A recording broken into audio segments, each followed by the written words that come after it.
பெத்த மகளே தாயானதுக்கு அப்புறமா கூட நீ எனக்கு பிள்ளைதான் அப்படின்ற மாதிரியாதான் இந்த ஒரு தாயோட செயல் இருக்குது.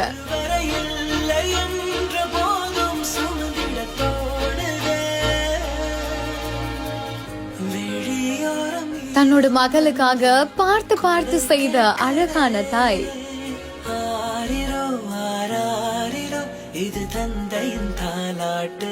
இந்த ஒரு உறவுக்கு ஈடு இணையே இல்லங்க அப்படின்ற மாதிரி தான் இந்த ஒரு வீடியோ இப்போ சோசியல் மீடியால வைரல் ஆகிட்டு வருது. என்னதான் என் பிள்ளையே தாய் ஆனாலும் அவ எனக்கு குழந்தை தானே அப்படின்ற மாதிரியாக தான் அந்த டெலிவரி டைம்ல அவங்களோட தாய் பாத்தீங்கன்னா கூடவே இருந்து எல்லா ஒரு விஷயங்களையும் பார்த்து பார்த்து பண்றாங்க. அவங்களுக்கு சாப்பாடு ஊட்டுறதுல இருந்து அவங்க பெத்த பிள்ளைய தான் கையில வச்சு தன்னோட பிள்ளை மாதிரி ரொம்ப பொத்தி பொத்தி பாத்துக்கிறாங்க.